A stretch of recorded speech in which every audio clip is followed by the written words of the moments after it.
Breaking now, extreme cross-country weather. Severe storms sweeping through the heartland.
$50 and above. Our fact-check team breaks down the proposals on the table and the relief options already in place. Live from the nation's capital, this is the National Desk, America's News. Minneapolis, the Twin Cities, currently under a tornado watch for the second time now in 2 days. Now, the number of power outages steadily climbing tonight. Right now, more than 109,000 people are in the dark between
House to solve this worsening shortage. The president meeting with retailers and manufacturers today, including Walmart, Target, and Gerber.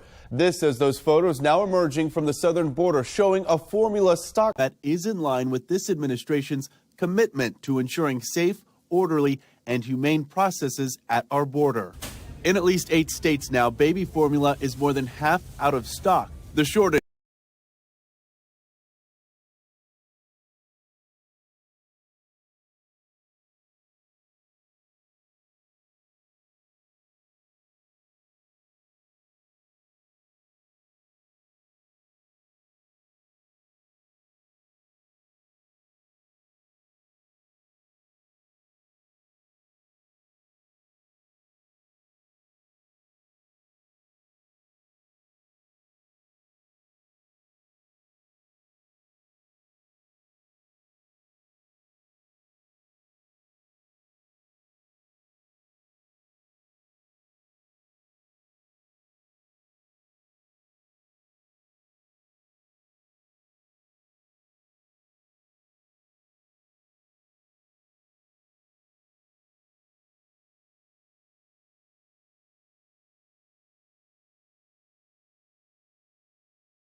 And tonight, President Biden meeting with executives from the plan and other major retailers, pressing them to increase output and supplies to ease the formula shortage. As Ryan just mentioned, the White House is asking the 17 cents from a week ago. It is painful. I mean, it hurts everybody. All agree more supply could bring prices down as global markets are rattled by sanctions on Russian energy. The flow of natural gas from Russia to Europe.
The Senate hearing earlier this month, Energy Secretary Jennifer Granholm pushed back on Republicans who say the White House's climate goals are discouraging production, citing a March survey of oil and gas executives by the Dallas Federal Reserve. And the big misconception is that it's got to be one or the other. There are two compromise proposals in particular that a lot of people are drawn to. The first and the most likely is a Biden-backed plan for Congress to forgive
A study from the universities of Pennsylvania and Chicago finds that a universal debt forgiveness program would benefit earners in the top 10% 5 times as much as those at the bottom. And capping forgiveness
Florida, where strangers rescued a woman who collapsed behind the wheel and stopped her moving car to save her life.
In Alabama, a town setting a new curfew for residents after a deadly late-night shooting. The people of Goodwater are now required to be home by midnight. Police say they're only focusing on people... But yeah, they're doing well. Officers say these scam calls are referred to as swatting, and cases are typically hard to prosecute. Since 2019, there's been nearly a dozen convictions nationwide.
Sharing this image you see here, saying these men were arrested shortly after illegally entering the U.S. on Monday. Now, according to Customs and Border Protection, 28-year-old Oscar Garcia Solorzano was convicted of aggravated sexual assault of a child.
Teaching for Columbus City Schools this semester, in addition to her day job, to help fill a dire need in the state. So I wanted to give back to school districts. Schools in Ohio have been struggling, who could go on to get a degree. We're going to have subs that look like a lot of the populations that they're serving, and we want to make sure those subs have an opportunity to become teachers.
Of today. I'm back with the fact check team tonight. Connor, you looked into some of those other specific options out there for students. Yeah, and there's several, and a common one is the Public Service Loan Forgiveness Program. And you can qualify for this program if you're paying off a spouse or dependent's student loan. Julian, some would argue, though, $2,500, what kind of dent does that make when you owe thousands, if not tens of thousands of dollars in debt? True, which is why some states have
From the head of the Federal Reserve as they work to get inflation under control. Keep it here. You're watching the National Desk, America's News Now. We'll be right back.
From the live desk. Now, lots going on here tonight as we follow some breaking news. Weather related here. Intense storms are battering the upper Midwest now for the fourth time this week. Right now, 10 million people on alert for tornadoes, hail, and opinion that would overrule Roe v. Wade. That leak still sparking daily protests outside the court and justices' homes. The National Desk, Kayla Gaskins has more from Washington tonight. Protesters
manner. Even though it's a matter of free speech, you don't get to have a megaphone outside a justice's home. The DOJ responded to the DAC posted a 6-point gain, but it's still having the worst start to May in more than 20 years. The market meltdown being fueled by this week's inflation report. Investors reacting to the data along with increased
historically low.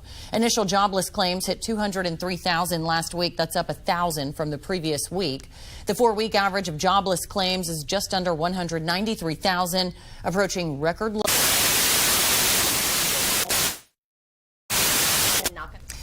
Sorry, we apologize about that. Still to come tonight, a broken criminal justice system fueling a surge in crime.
what firefighters are facing there as this 260,000-acre Calf Canyon Hermit's Peak fire continues to slip out of their control, fueled by winds and some dry weather as well. Now, right now, it is just 20.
The moment someone is booked in jail on a new charge, the pretrial period starts. The person is innocent until proven guilty. Release decisions in Multnomah County are complex. It's simple. Keep the right people in jail before their trial and have the right level of pretrial monitoring on people who are released. We wanted to make sure that we're holding up a mirror and ensuring that we really are doing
not hurting people directly. They get out of jail or given a court date and let go. No one is assigned to make sure they show up before a judge. that is a crime-based decision. So people who commit the U.S. Capitol or possibly face legal consequences. That's coming up from the Live Desk. Plus, the battle against big tech, how lawsuits over censorship and facial recognition are changing how people are.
Give you a live look over the U.S. Capitol tonight. The House committee investigating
could easily be abused by the government.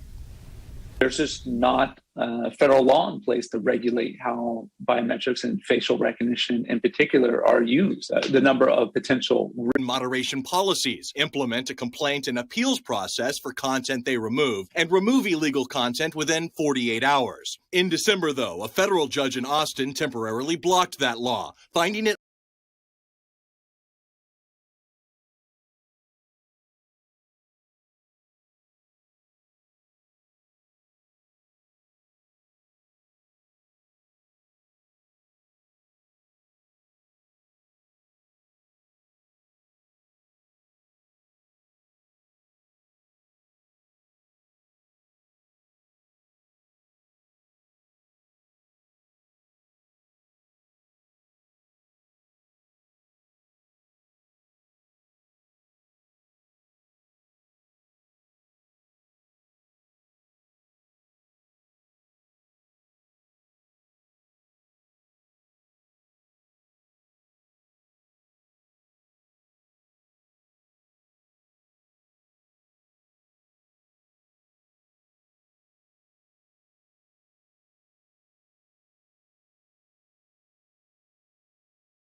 avatars and filters is not facial recognition or any technology covered by the Texas and Illinois laws and is not used to identify anyone. Nevertheless, we are taking this step to prevent meritless and distracting. The company waits for Tesla's CEO Elon Musk's buyout of the company to finalize. Last month, he closed the deal to buy Twitter for $44 billion cash. A company spokesperson says Twitter was focusing on cutting costs and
Let's go out live to Los Angeles, California tonight, and that is where the NFL will kick off the 2022 season. The LA Rams will take on the Buffalo Bills for a Thursday night showdown that's happening September 8th. And here's some of the other highlights from the NFL.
Sale of 3 major oil and gas leases, why officials decided to cancel the plans, and what it could mean for you at the gas pump. With parents now scrambling to find baby formula, images now emerging from the southern. Scattered showers, especially after midnight. Maryland all the way down into Virginia and the Delmarva. And then New Jersey gets in on the act as well as we head towards the morning commute hours. This an ocean storm backing in. That's going to be our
Severe weather in the upper Midwest curls into southern Canada, bringing about those gusty showers early that taper throughout the afternoon. We track the next Pacific Northwest storm, though, late Friday. That spreads more rain into Seattle and Portland.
reduced to ash. The fire is spreading very quickly into this very dry vegetation is taking off. The mandatory evacuation orders in place and where the critical fire danger is tonight.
Right now is this yellow area you see here. That's over central Minnesota. A lot of threats with this system.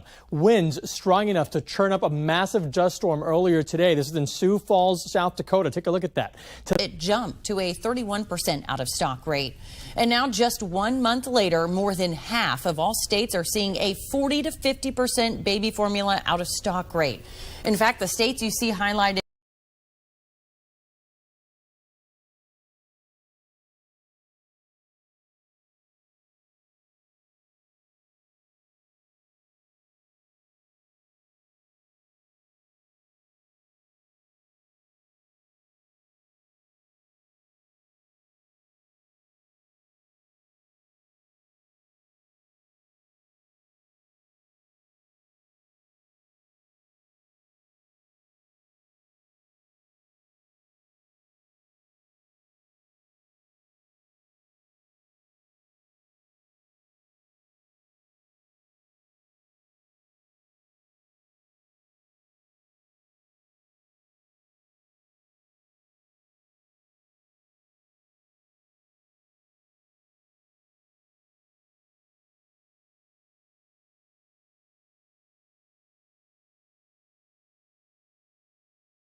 Desk with these pictures they say came from a veteran Border Patrol agent stationed at a processing center in McAllen, Texas. He is saying that his own children can't get.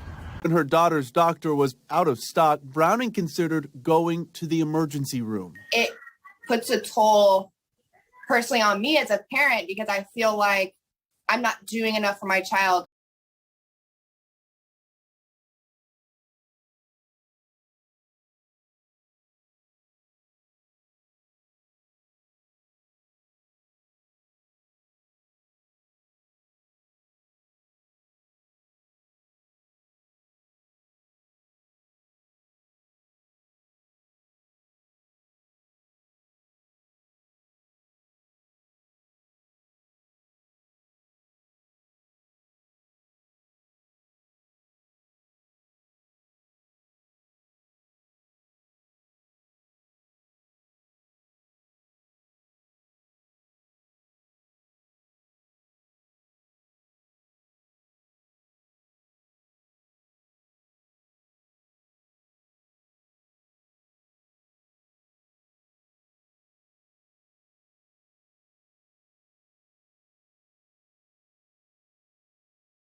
Average for a regular gallon of gas climbed to a record $4.41.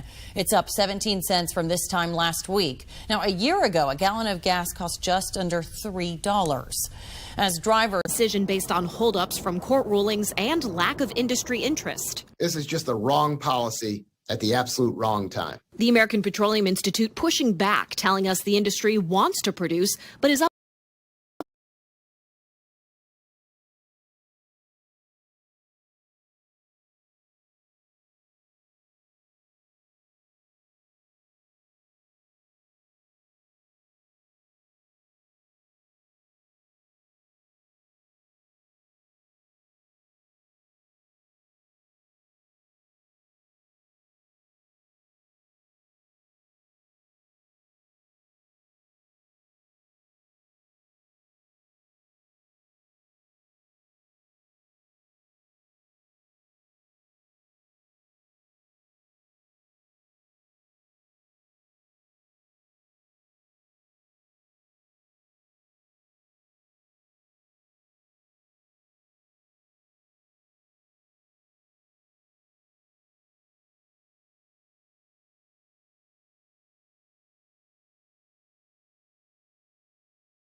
Has been a major talking point for the Biden administration, and with midterms approaching, the president seems close to canceling at least some student loan debt.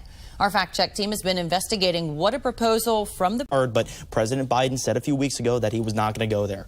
And Connor, even if President Biden does agree to cancel student loan debt, there are some limitations attached to this. You looked into some of those exceptions out there. That's right. One example is the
We've learned about a potential cause of this fire coming up. And as we head to break, we'll take you out live over Tulsa, Oklahoma from our station KTUL, part of our network of 4,000 local journalists across the country. The state power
taken to the hospital after an injury along the containment line there. The fire chief saying they're up against some difficult conditions as the wind spreads these flames uphill, as you see in this video here. An interesting development tonight, a Southern California. The intersection of Wilbright Road and Congress Avenue, you see a woman running up to it before waving her arms to call the attention of other drivers. Seconds later, Good Samaritans surround the car. Lori Rabior inside.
They plan to just ask people to go home.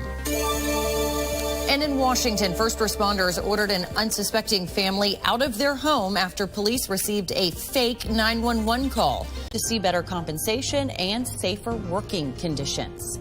You're watching the National Desk, America's News Now.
U.S. in a semi-truck. These dangerous encounters at the southern border coming to light as the fate of Title 42 works its way through the court system right now. That's the public health policy that currently allows agents to turn away asylum seekers. Well, schools across the country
substitute teachers here in the state of Ohio.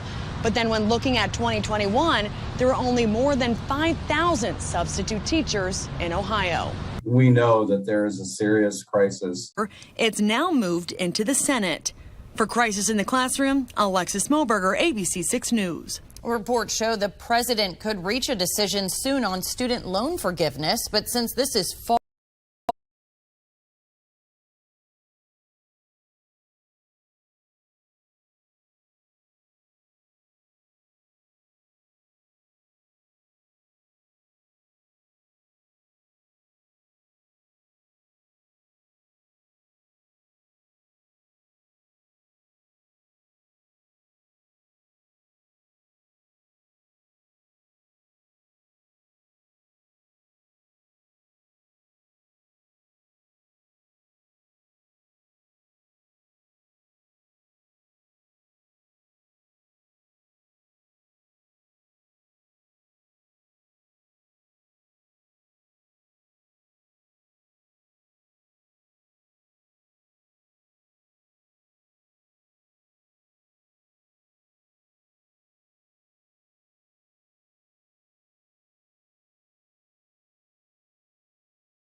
program.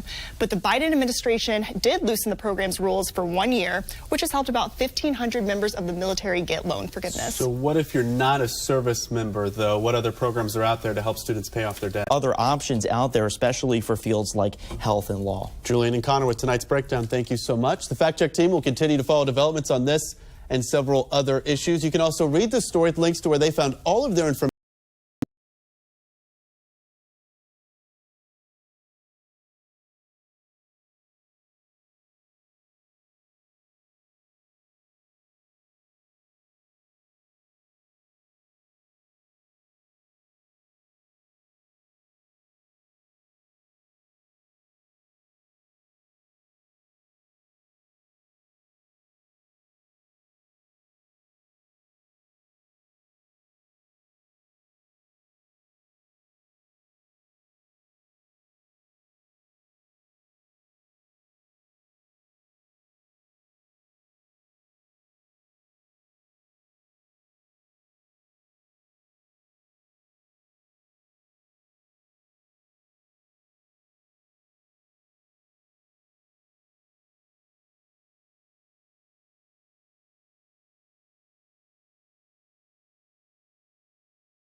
And tonight, the White House COVID-19 coordinator saying that we need an updated COVID-19 vaccine ahead of an expected fall and winter surge. Now, the current shots are based on the original strain of the virus. The FDA now is set to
The National Desk, America's News.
there, which was once a concrete and stone sign. That's in O'Neill. Other areas also reporting some golf ball-sized hail, by the way. In Minnesota, they're preparing for another long night. Severe weather working its way through the state right now. Sending a letter to U.S. Attorney General Merrick Garland asking him to enforce the law and to make sure that these demonstrators are not allowed to try to intimidate justices like they're trying to do. Senator Tom Cotton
protests that have been peaceful to date, and we certainly continue to encourage that outside of judges' homes, and that's the president's position. As pro-abortion rights groups plan to continue their demonstrations into the weekend, Virginia. Food, one of the biggest factors. The price of meat, poultry, and fish went up 1.4%. Eggs spiked 10.3%. Meantime, housing costs for renters and owners went up half.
America's schools now back in the spotlight. Congressman Jim Jordan and Mike Johnson say they have new evidence the FBI may have targeted some parents. In a letter citing whistleblowers inside the FBI, domestic terrorism. Congressman Mike Johnson says a whistleblower has told him otherwise. One, for example, is a mother who told the school board members that we're coming for you. Of course, she was talking about in the electoral process, and they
work of 4,000 local journalists.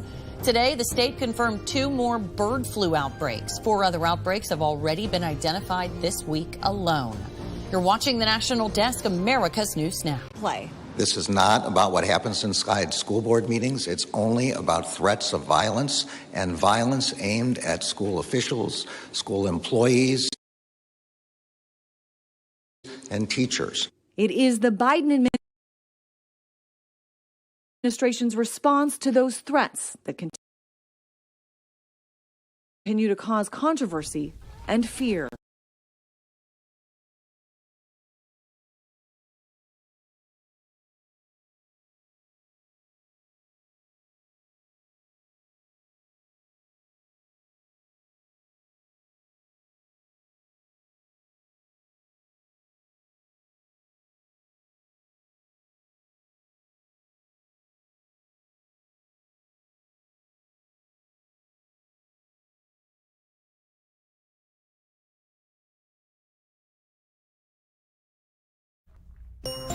Tonight, we're getting a very close look at the firefight happening right now in New Mexico. Check out this picture here shared on social media. You can see firefighters, what they're facing there, this 260,000-acre Calf Canyon Hermit's Peak fire that's continuing to slip out of their control, fueled by winds and some dry weather. Now, right now, it's just 29% contained, and you can see here how the fire has overpowered this firefight a little more each day this week, starting at 43% containment on Monday, again down to just 29% containment right now. Now, there's 1,800 responders working this fire, but tonight, officials say that more have to be activated as 4 counties are on high alert for a possible evacuation.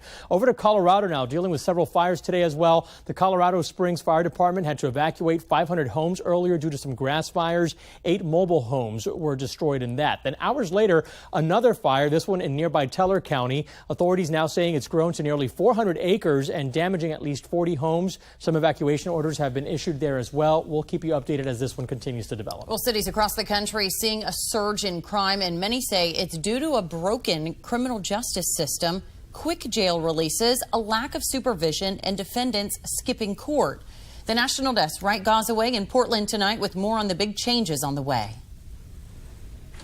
The moment someone is booked in jail on a new charge, the pretrial period starts. The person is innocent until proven guilty. Release decisions in Multnomah County are complex. This is what's most important to know. Judges have the ultimate authority to release people arrested.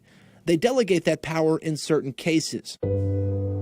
That's what happened in the case of Bill Glenn Fomenui, a Department of Community Justice release officer just following the rules in Multnomah County approved his initial release from jail. He walked out of jail the same day Fomenui was booked on charges for allegedly exposing himself to a 12-year-old and asking her for sex. That infuriated the girl's neighbor, Kathy Gibson, and her aunt, Tammy Perkins. Outrage isn't the word. If I wasn't on TV, I'd tell you how I really felt. The whole process that allowed Fomenui to get out is under scrutiny. Our current project is to completely reinvent and reform our pretrial justice system. Abby Stamp is the executive director of Multnomah County's local public safety coordinating council. She leads the discussions among stakeholders about reforms in this area.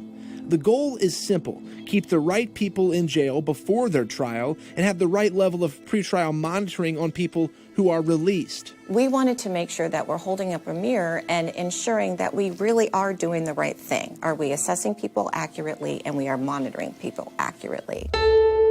It starts with what's called a pretrial risk assessment. The purpose of the tool is simple. Pretrial risk is assessed by, will this person fail to appear, and will they commit a new crime if released? Stamp says the current system is charge-based. The new risk assessment, called a public safety assessment, is more risk-based. It calculates a person's risk on factors like their age, if the charge is a violent crime, if the person has pending charges, prior convictions, or a history of skipping court. It will be done on every single person brought to jail. If law enforcement has determined there's enough disruption in the community that this individual needs to come to the Multnomah County Detention Center, it's important that we assess that individual for pretrial risk. That's not happening right now. Some people get out of jail really fast with no risk assessment whatsoever. It's called expedited release. Those defendants are charged with low-level crimes like disorderly conduct, petty theft, criminal trespass, breaking the law but not hurting people directly. They get out of jail or given a court date and let go. no one is assigned to make sure they show up before a judge. That is a crime-based decision. So people who commit low-level, non-person misdemeanors are not assessed. Who maybe should be supervised while they're on release. They should absolutely be assessed. Do we know whether they should be supervised? We don't know yet because we don't have those data. After we assess individuals, then we'll get a better sense of the pretrial risk level. The new pretrial program will also allow supervision levels to change. In other words, if people skip court or get rearrested, their supervision level changes in real time. What we want to do is ensure that we monitor people, whether it's with ankle bracelets, mandatory phone calls, or check-ins with pretrial monitoring staff, that we're monitoring people at an appropriate level. That was Wright Gazaway reporting. This summer, a new law goes into effect forcing every presiding judge in the state to draft new orders outlining release authority. Still to come, not taking no for an answer, why sitting members of Congress must now answer to the committee investigating the riot at the U.S. Capitol or possibly face legal consequences. That's next. Plus, the battle against big tech, how lawsuits over censorship and facial recognition are changing how people are consuming social media. And as we head to break, we'll make a stop over Providence, Rhode Island tonight from our station WJAR. In an effort to create more housing, the state approved $21 million to renovate Providence's largest building. The building has been vacant for almost a decade, while housing prices have gone up 14% since last year. You're watching the National Desk, America's News Now.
Give you a live look over the U.S. Capitol tonight. The House committee investigating the January 6th attack today subpoenaed 4 Republican members of Congress. Now, that is a significant move by the committee because the congressmen had previously been asked to voluntarily cooperate, and they did not. Now, these are the 5 that are subpoenaed now. House Minority Leader Kevin McCarthy, you see him there on the far end, Scott Perry, Andy Biggs, Mo Brooks on this side, and Jim Jordan. Now, the committee believes they have information relevant to the January 6th attack and also the events leading up to it. Depositions scheduled for the end of the month. Now, keep in mind, the committee has already scheduled hearings for June and a final report expected before the November elections. Lots to watch here in the coming months. Well, some cities rethinking past pledges to ban facial recognition software as crime spikes from coast to coast.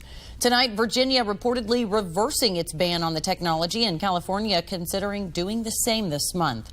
New Orleans also thinking about backtracking its ban as well after the city saw its murder rate climb 67% over the last 2 years. Some experts worry the technology could easily be abused by the government. There's just not federal law in place to regulate how biometrics and facial recognition in particular are used. The number of potential risks, especially as the use of facial recognition technology increases, it becomes more of a target for people, for criminals. Between 2019 and 2021, the 15 states highlighted on your screen passed facial recognition restrictions. In Texas, the Attorney General filing a lawsuit over facial recognition, and now it's changing how Texans consume social media. The National Desk, Robert Price, has more on how the Lone Star State is taking on big tech. My office just secured another big win against big tech. That's the tweet from Texas Attorney General Ken Paxton after the Fifth Circuit Court of Appeals ruled to let the state enforce its new social media law, protecting conservative users and preventing the likes of Twitter, YouTube, and Facebook from restricting content based on a person's political viewpoint. It allows Texans who are wrongfully deplatformed or restricted to be able to file a lawsuit to get back onto that social media site. The law requires social media giants to disclose their content management and moderation policies, implement a complaint and appeals process for content they remove, and remove illegal content within 48 hours. In December, though, a federal judge in Austin temporarily blocked that law, finding it unconstitutional and saying it infringed on the platform's First Amendment rights. Platforms, whether they are newspapers, whether they are broadcasters, whether they are internet platforms, have the right to say this is a message that we want to put out or this is a message we don't want to put out. While not ruling on the constitutionality, Wednesday night, the Fifth Circuit said the state can proceed with its law. The Fifth Circuit has lifted that block, but it has not actually interpreted the law and said, here's what it means, here's what people can sue over, and so on. The same day, Texas users on Facebook and Instagram woke up to find many of their favorite filters missing. That's because of a lawsuit from Paxton over facial recognition, accusing parent company Meta of violating state law by collecting users' biometric data. They use photos uploaded in the state of Texas, and they use that part of their as part of their facial recognition program, and also they use it for AI research. In a statement, Meta says, quote, "The technology we use to power augmented reality effects like avatars and filters is not facial recognition or any technology covered by the Texas and Illinois laws and is not used to identify anyone. Nevertheless, we are taking this step to prevent meritless and distracting litigation under laws in these two states based on mischaracterization of how our features work." I'm Robert Price reporting. Twitter under a hiring freeze as the social media giant parts ways with two of its senior leaders. The general manager of consumer and the revenue product lead have been let go. This as the company waits for Tesla CEO Elon Musk to buy out the company to finalize. Last month, he closed the deal to buy Twitter for $44 billion cash. A company spokesperson says Twitter is focusing on cutting costs and only hiring so-called business-critical roles. The long-awaited NFL schedule is now out. Who's kicking off in the first game of the season and who's on deck for the league's first ever Christmas Day triple header. And the NFL schedule release breaking a franchise record in Cincinnati. We'll take you out live over the city tonight from our station, WKRC. The Bengals will have 5 primetime appearances in the 2022 regular season. The previous franchise record for primetime games was 4 back in 2015. You're watching the National Desk, America's News Now.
Take you out to Los Angeles, California. That's where the NFL 2022 season will kick off. The LA Rams will be taking on the Buffalo Bills for a Thursday night showdown. That's on September 8th.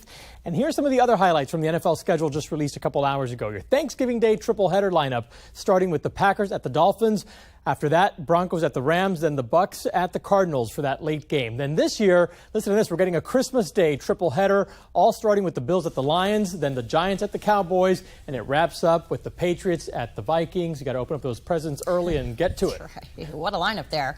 Well, Kentucky Derby winner Rich Strike will not be competing in the Preakness race after a long shot win last Saturday. The owner announced today of Strike's withdrawal, meaning this year there will be no Triple Crown winner. The owner says Rich Strike will instead be preparing for the Belmont Stakes in June. And a supermassive black hole found in the center of the Milky Way. It's 4 million times more massive than our sun. A global research team produced the image using observations from a worldwide network of radio telescopes. The black hole size closely matches predictions from Einstein's theory of general relativity. It's going to do it for us on this Thursday evening. The conversation picks up online and on air tomorrow morning starting at 6 a.m. Eastern Time. But before we leave you tonight, here's one last look at America's news and weather now where you live. Good night. Good evening. I'm meteorologist Matt Honig with a look at the Northeast. The big weather story this week has just been unseasonably warm temperatures across most of our area. That holds true for our Friday across interior Maine, New Hampshire, Vermont, New York. Highs will be in the 80s. Some low clouds and fog will keep parts of southern New England, New York, and New Jersey only in the 60s on your Friday afternoon. Still looks very warm to kick off the weekend with highs in the 80s over the interior. Some pop-up showers and storms are possible.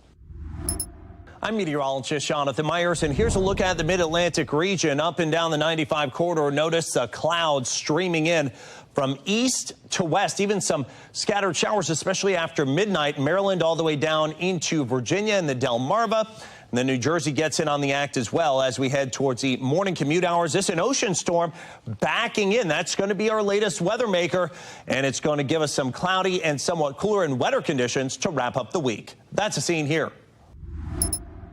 Hello again, I'm meteorologist Marshall McPeak. Big low pressure center swirling through the upper Midwest and Great Plains. That is going to create some showers and thunderstorms tonight all the way from Minneapolis to Kansas City. Much, much clearer air from Grand Rapids down into Springfield. Temperatures there in the 60s. Still some really high temperatures across the upper Midwest. Could actually see some slightly cooler air move in for the daytime tomorrow. Sioux City down to only 78 for a high, 87 though in South Bend. Good evening, everyone. Meteorologist Kristen Clark with a look at the weather makers across the West. Mainly dry for the Four Corners, less wind and lower fire danger as a result for Colorado and New Mexico. The storm that produced severe weather in the upper Midwest curls into southern Canada, bringing about those gusty showers early that taper throughout the afternoon. We track the next Pacific Northwest storm, though, late Friday. That spreads more rain into Seattle and Portland by the end of the day. And that's a look at the weather from here. Hi, meteorologist Chris Uche. Look at our forecast across the region. A lot of hot sunshine once again. A little bit of an evening overnight rain chance along the Mississippi, and way out there into West Texas might get an evening shower or thunderstorm. Otherwise, we head into Friday's forecast. We'll start mild. Afternoon temperatures unseasonably hot. Some scattered showers and thunderstorms. Arkansas down through parts of Louisiana. Might see a few as well across the central part of Texas. And those temperatures 80s and well up into the 90s for your Friday afternoon.